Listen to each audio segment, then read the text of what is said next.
అపోస్తలుడైన పౌలు కొలస్సైలకు రాసిన పత్రిక 1వ అధ్యాయము. కొలస్సైలో ఉన్న పరిశుద్ధులకు అనగా క్రీస్తునందు విశ్వాసులైన సహోదరులకు దేవుని చిత్తము వలన క్రీస్తు యేసు అపోస్తలుడైన పౌలును సహోదరుడైన తిమోతియును శుభమని చెప్పి వ్రాయునది.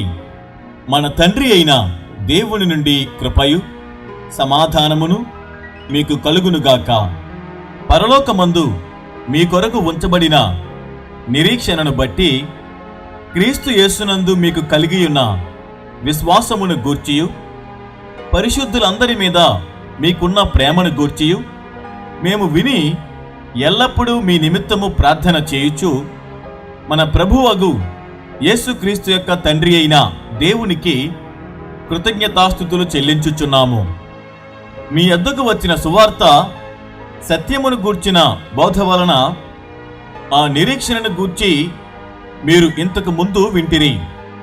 ఈ సువార్త సర్వలోకములో ఫలించుచు వ్యాపించుచున్నట్టుగా మీరు దేవుని కృపను గూర్చి విని సత్యముగా గ్రహించిన నాట నుండి మీలో సైతము ఫలించుచు వ్యాపించుచున్నది.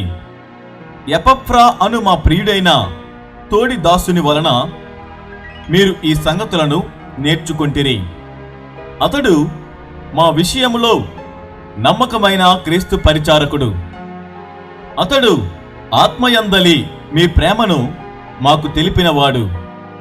అందుచేత ఈ సంగతి వినిన నాట నుండి మేమును మీ నిమిత్తము ప్రార్థన చేయుట మానక మీరు సంపూర్ణ జ్ఞానమును ఆత్మ సంబంధమైన వివేకమును గలవారును ఆయన చిత్తమును పూర్ణముగా గ్రహించిన వారునై ప్రతి సత్కార్యములో సఫలులగుచు దేవుని విషయమైన జ్ఞానమందు అభివృద్ధి పొందుచు అన్ని విషయములలో ప్రభువును సంతోషపెట్టునట్లు ఆయనకు తగినట్టుగా నడుచుకొనవలననియు ఆనందముతో కూడిన పూర్ణమైన ఓర్పును దీర్ఘశాంతమును కనుపరుచునట్లు ఆయన మహిమ శక్తిని బట్టి సంపూర్ణ బలముతో బలపరచబడవలననియు తేజోవాసులైన పరిశుద్ధుల స్వాస్థ్యములో పాలువారమగుటకు మనలను పాత్రులనుగా చేసిన తండ్రికి మీరు కృతజ్ఞతాస్తుతులు చెల్లింపవలననియు దేవుని బతిమాలుచున్నాము. ఆయన మనలను అంధకార సంబంధమైన అధికారములో నుండి విడుదల చేసి తాను ప్రేమించిన తన కుమారుని యొక్క రాజ్య నివాసులనుగా చేసెను. ఆ కుమారుని యందు మనకు విమోచనము అనగా పాప క్షమాపణ కలుగుచున్నది. ఆయన అదృశ్య దేవుని స్వరూపి అయి సర్వ సృష్టికి ఆది సంభూతుడై ఉన్నాడు. ఏలయనగా ఆకాశమందున్నవియు భూమి అందున్నవియు దృశ్యమైనవియు గాని అదృశ్యమైనవి గాని అవి సింహాసనములైనను ప్రభుత్వములైనను ప్రధానులైనను అధికారములైనను సర్వమును ఆయన యందు సృజింపబడెను.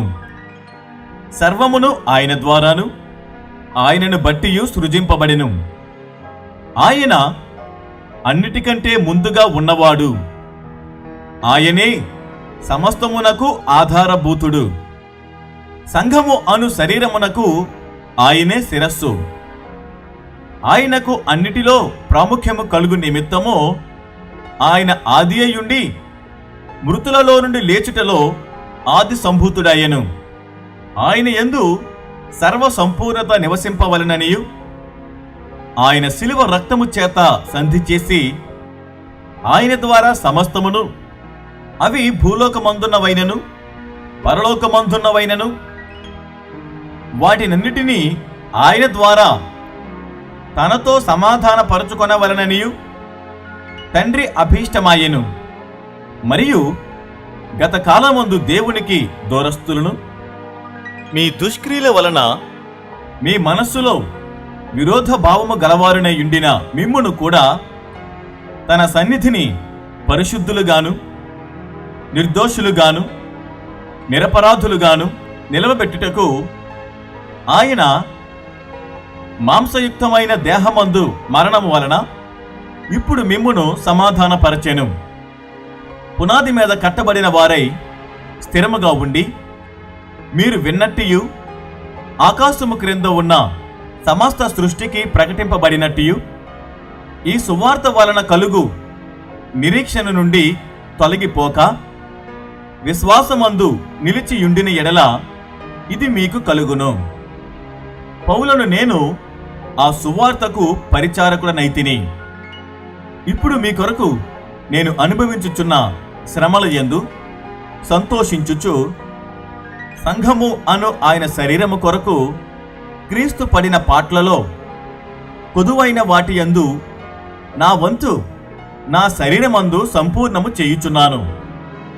దేవుని వాక్యమును అనగా యుగములలోను తరములలోను మరుగు చేయబడి ఉన్న మర్మమును సంపూర్ణముగా ప్రకటించుటకు మీ నిమిత్తము నాకు అప్పగింపబడిన దేవుని ఏర్పాటు ప్రకారము నేను ఆ సంఘమునకు పరిచారకుడనైతిని.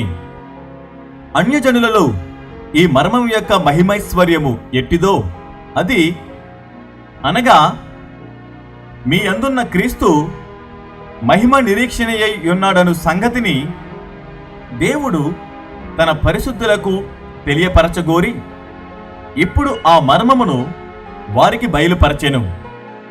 ప్రతి మనుష్యుని క్రీస్తునందు సంపూర్ణునిగా చేసి ఆయన ఎదుట నిలవబెట్టవలనని సమస్త విధములైన జ్ఞానముతో మేము ప్రతి మనుష్యునికి బుద్ధి చెప్పుచు ప్రతి మనుష్యునికి బోధించుచు ఆయనను ప్రకటించుచున్నాము. అందు నిమిత్తము నాలో బలముగా కార్యసిద్ధి కలగజేయు ఆయన క్రియాశక్తిని బట్టి నేను పోరాడుచు ప్రయాసపడుచున్నాను.